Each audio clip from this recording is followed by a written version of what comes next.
오늘 여러분과 삶의 우선순위라는 제목으로 계속 이어지는 누가복음 오늘 12장 누가복음 12장의 말씀을 함께 묵상하고자 합니다. 누가는 우리가 살아가는 삶의 구체적인 주제, 또한 우리가 인생 살아가면서 부닥칠 수 있는 삶의 문제에 대해서 많이 말씀을 나누었습니다. 그는 먼저 인생의 고통, 여러분과 제가 인생살이 하면서 피할 수 없는 것 중에 하나가 인생의 고통인데, 그 고통받는 우리의 모습에 대해서 많은 말씀을 전하였습니다. 특별히 많은 인생의 고통 가운데 질병의 문제, 우리가 처할 수 있고 우리가 그 앞에서 무너져 내리고, 그리고 우리가 고통받고 있는 그 가장 큰 주제 중에 하나로 누가는 질병을 제시합니다. 그래서 많은 치유사역에 대해서 누가는 말씀을 전합니다.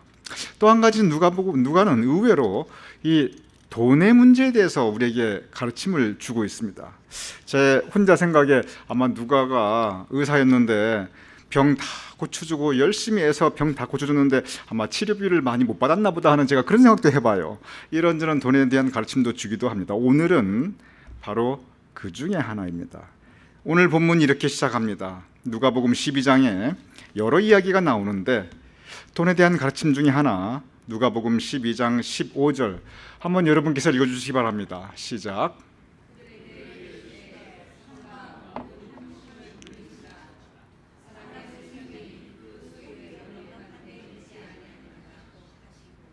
예. 지금 제가 여기에서 드리고자 했던 말이 그게 아닌데, 잠깐만요. 죄송합니다. 12장 13절 띄우실 수 있겠어요? 지금 제가 이게 13절을 띄워야 되는데 15장 15절을 띄웠네요. 13절 띄울 수 없나요? 그럼 제가 읽겠습니다. 여러분 혹시 성경책 있으시면 12장 13절에 이렇게 기록되어 있습니다. 무리 중에 한 사람이 이르되 선생님, 내 형을 명하여 유산을 나와 나누게 하소서. 오늘 성경 말씀 누가복음 12장 중에 가르침은 이 말씀으로 시작합니다. 한 사람이 예수님께 나왔습니다. 그러면서 예수님께서 무엇이라고 말하냐면, 선생님이시여, 내 형이 있는데 이 형이 나하고 유산을 좀 나눠 가져야 되는데 혼자 다 가지고 있습니다. 그러니 내 형에게 영적 권위를 가지고 말씀해 주셔서 그 유산을 좀 동생이 나하고 나눠 가지게 해 주시옵소서, 이렇게 부탁을 합니다. 이것이 오늘 누가복음 12장의 이 재물에 대한 가르침의 시작입니다. 한번 이 부분 한번 생각해 보시기 바랍니다. 이게 그냥 빨리 읽으면 이게 무슨 뜻인지 전혀 이해가 안 돼요. 한 사람이 와서 예수님, 내 형에게 유산을 나하고 좀 나눠 가지게 하시옵소서. 이게 예수님 시대에는 장남은 동생들의 2배를 받았습니다. 그러니 동생들이 다 합친 것보다 2배니까 얼마나 크게 받았습니까? 그러니 동생은 어차피 자기에게 돌아올 몫이 조금밖에 안 돼요. 그런데 그 조금밖에 안 되는 동생의 몫을 형이 지금 주고 있지 않습니다. 옛날에는 장남의 권위가 대단했습니다. 그러니 장남이 본인의 힘을 가지고 이 동생, 어차피 장남은 지금 많이 가지고 있어요. 큰아들이니까. 그런데 동생에게 조금 줄 것도 지금 안 주고 있습니다. 그러니 동생이 나와서 이거 불공평하지 않습니까? 왜 나한테 줘야 될 몫을 안 줍니까? 이 너무 불공평한 세상입니다. 바로 이 부분입니다. 오늘 이 가르침의 출발점이 뭐냐면, 돈에 대해서 불공평합니다. 이 부분이에요. 내가 가져야 할 만큼 내가 못 가지고 있습니다. 어차피 다 가져도 나 이것밖에 안 되는데 그나마도 내가 못 가지고 있습니다. 세상이 돈에 대해서 불공평합니다. 바로 여기서 시작합니다. 우리가 공의로우신 하나님, 공평하신 하나님이라고 우리가 믿고 있습니다. 그런데 여러분, 세상을 살면서 가만히 한번 곰곰이 생각해 보시기 바랍니다. 이 세상이 돈에 대해서 공평합니까? 신앙심과 재물의 지경이, 다시 말하면 신앙의 크기와 그리고 돈의 크기가 항상 비례하면서 같이 갑니까? 신앙 좋고 믿음 깊은 사람이 재물도 많이 가지고, 이게 그런 관계로 같이 나간다고 세상이 그렇게 돌아간다고 생각하십니까? 착하고 의롭게 살면, 모든 면에서 정직하게 살면 하나님이 복 주셔서 큰 부자가 되는가? 말씀 따라 살면 이 우리가 누리는 복 중에 큰 복의 하나가 재물인데, 그럼 말씀 따라 살면 우리가 부자 되는가? 기도 열심히 하면 우리가 세상 재물을 많이 가질 수가 있는가? 바로 그 질문입니다. 의외로 세상은 돈에 대해서 공평하지 않습니다. 오늘 이 본문은 예수님, 지금 이 돈에 대해서 공평하지 않습니다. 나 적어도 이 정도 가져야 되는데 보십시오, 나 이거밖에 없습니다. 있는 것마저도 내가 지금 못 가지고 있습니다. 바로 이 부분입니다. 이에 대해서 예수님께서 답을 주셔야 되는데 비유의 이야기를 들려주십니다. 어찌 보면 동문서답 같아요. 누가복음 12장 16절 그리고 18, 19절입니다. 좀 길지만 여러분 한번 잘 아시는 말씀입니다. 그러나 다시 한번 읽어보겠습니다. 여러분 같이 읽어보시죠. 시작. 또 비유로 그들에게 말하여 이르시되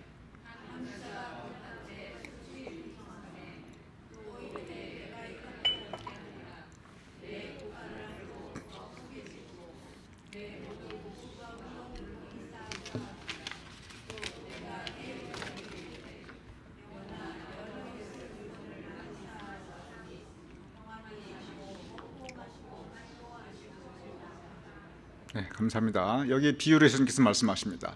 그런데 저기 나타나는 단어를 한번 생각해 보세요. 부자라는 말이 나옵니다.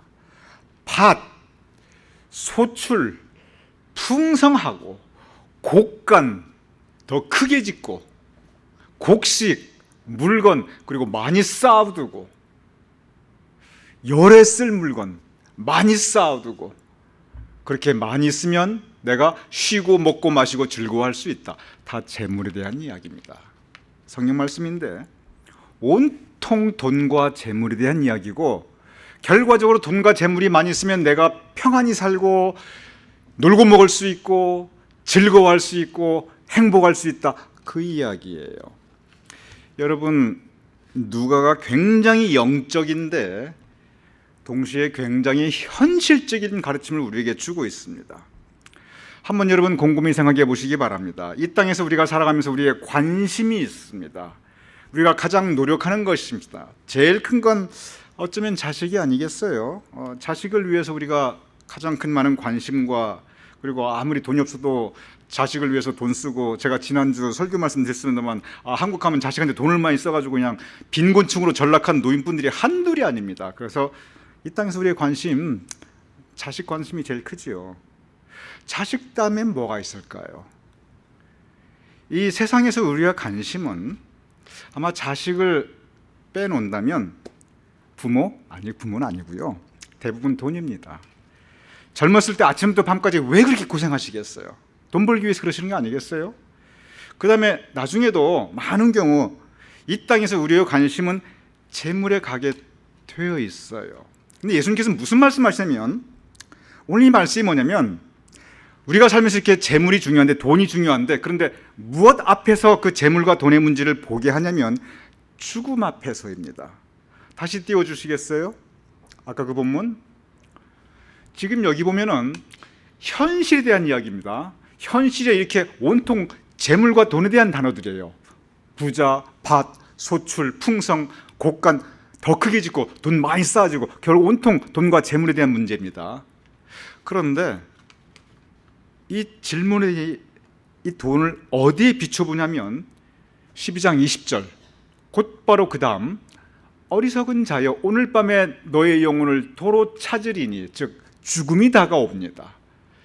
죽음 앞에서 돈의 문제를 바라보게 하는 것입니다. 자, 여러분, 그러면 누가가 돈의 문제를 먼저 제시했어요. 이렇게 돈이 많으면 우리가 행복하고 누리고 기뻐하며 즐거워하자. 이게 현실의 삶의 모습이다. 그리고 또 한 가지 누가가 제시하는 것은 죽음의 문제를 제시합니다.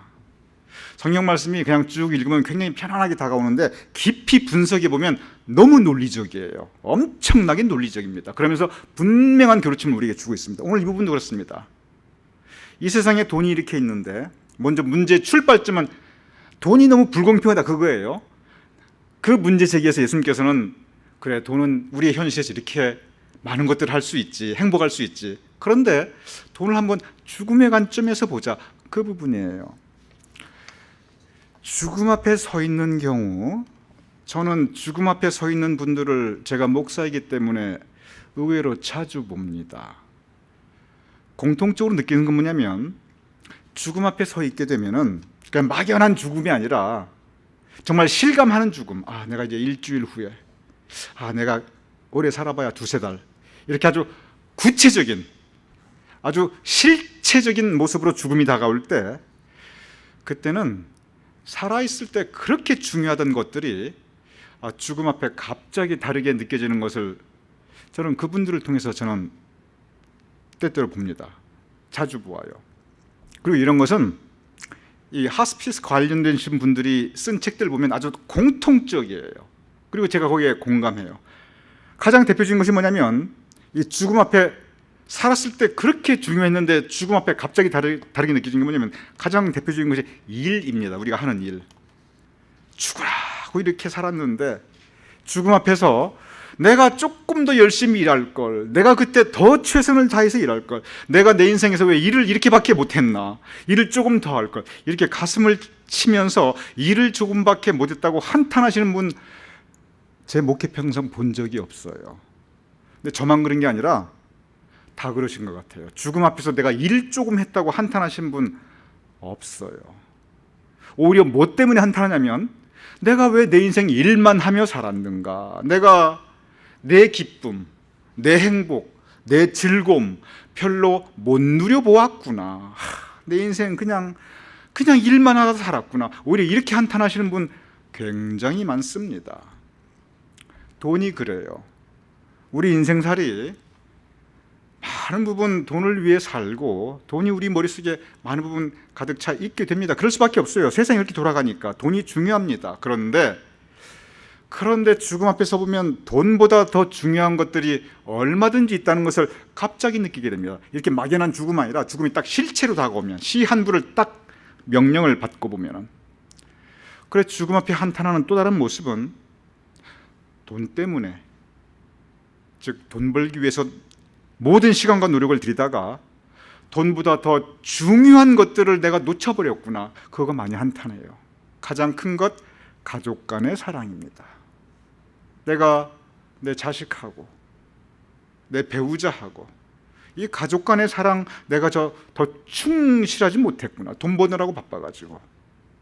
예수님의 말씀 뭐냐면 죽음 앞에서 돈의 의미를 다시 한번 생각해 보라는 거예요.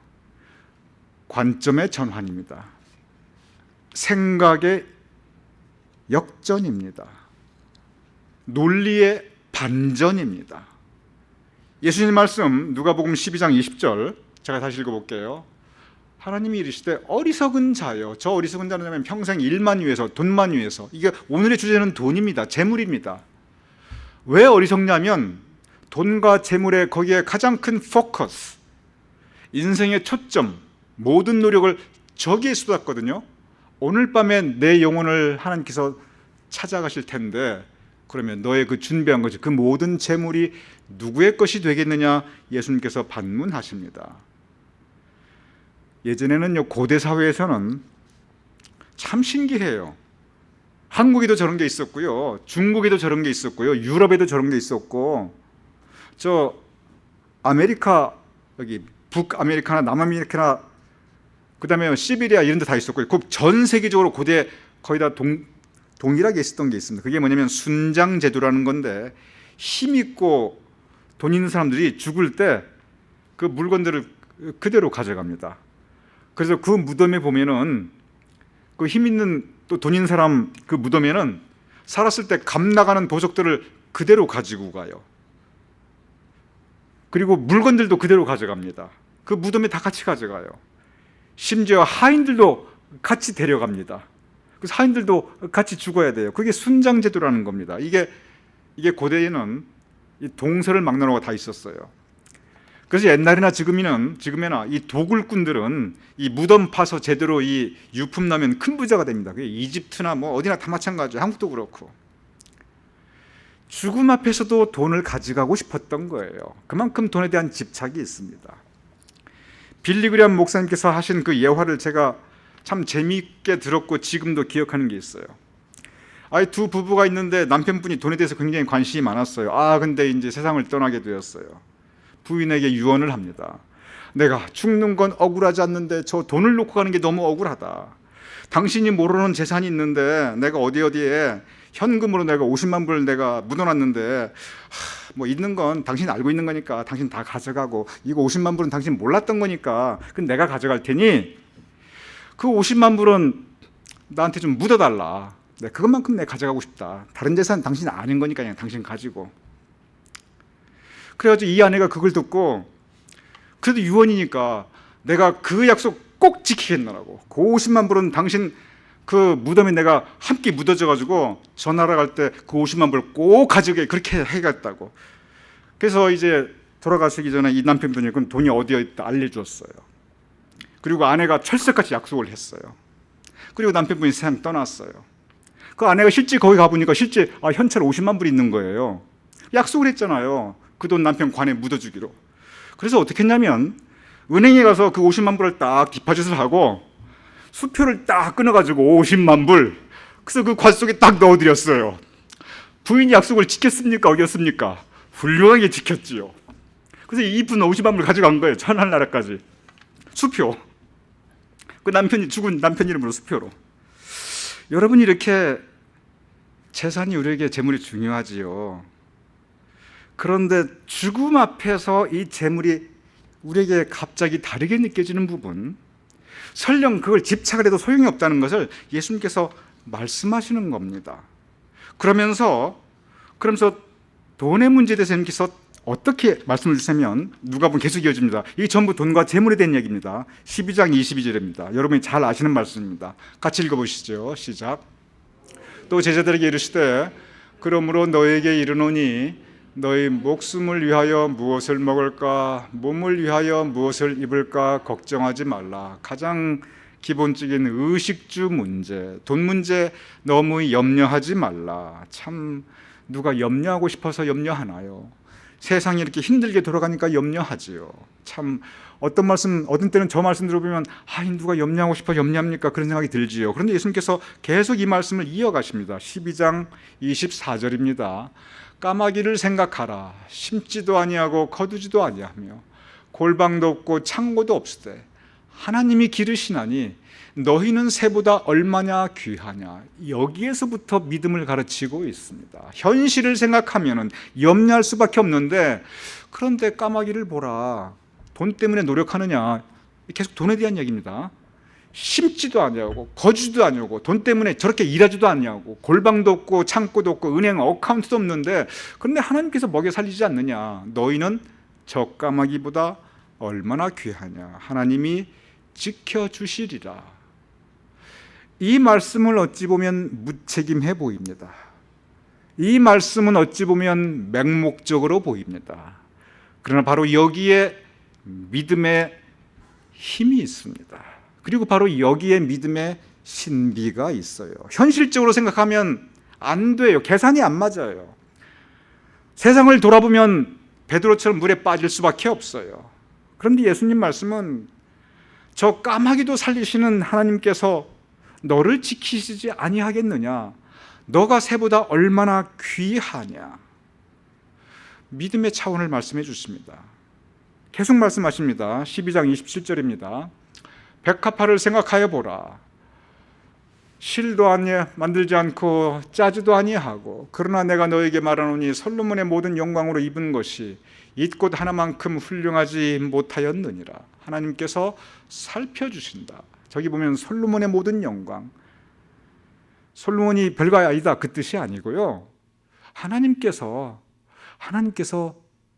백합화도 저렇게 지켜주신다면 우리도 지켜주신다. 그 말씀을 우리에게 해주십니다. 여기에 믿음의 새로운 차원이 있습니다. 믿음이 몰상식하고 비상식적인 것이 아니라 믿음은 초상식적인 것입니다. 믿음이 비이성적이고 몰이성적인 거고 반이성적인 것이 아니라 믿음은 초이성적인 것이에요. 인간의 계산이 맞지 않는 그곳에 하나님께서 역사하심을 믿고, 그리고 우리 마음속에 평화와 위로를 가지는 것, 그리고 그 믿음 가운데 세상을 이기며 살아가는 것.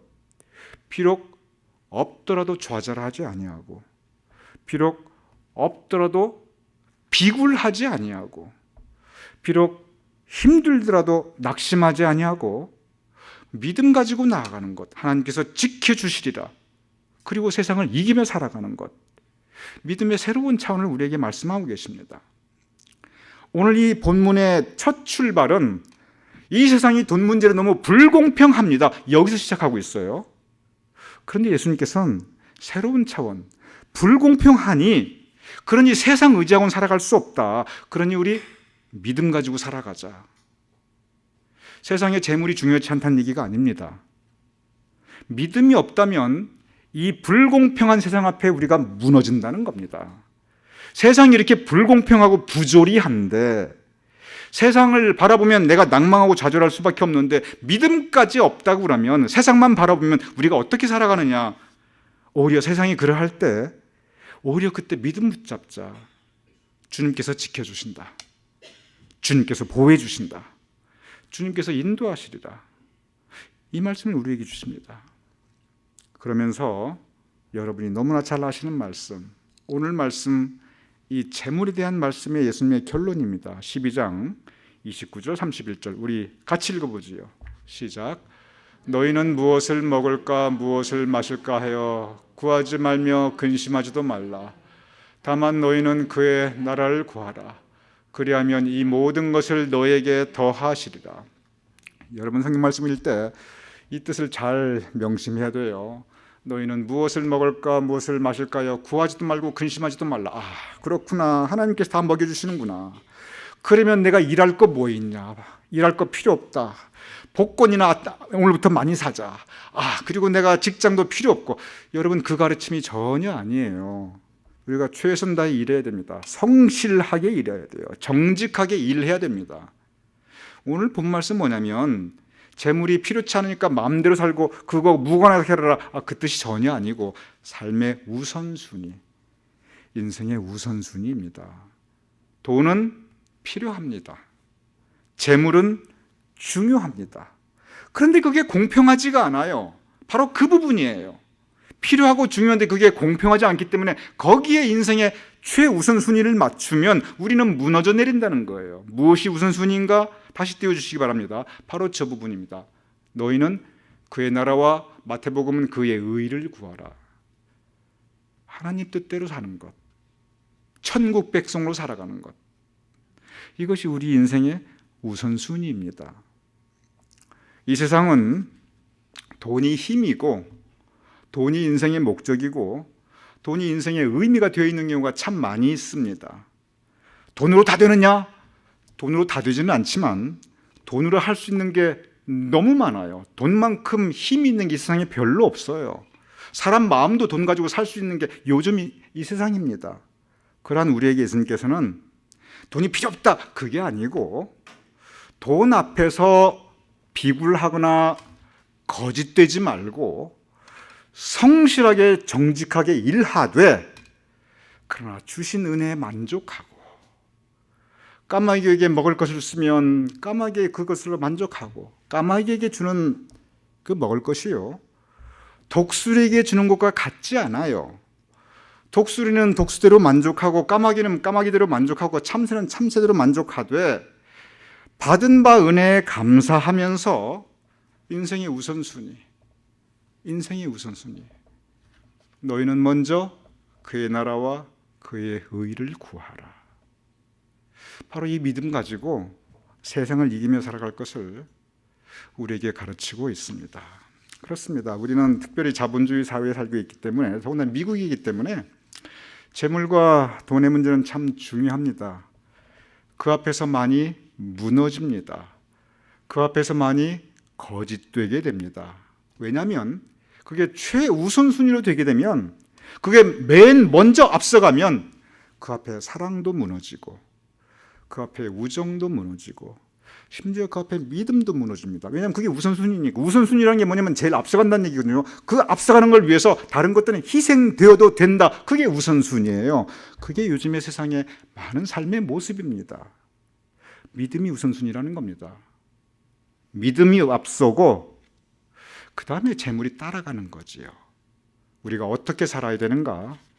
바로 그 부분을 우리에게 가르쳐주고 있습니다. 우선순위를 잘 셋업하셔서 하나님의 뜻대로 살아갈 수 있는 저와 여러분이 될 수 있기를 주님의 이름으로 축원합니다.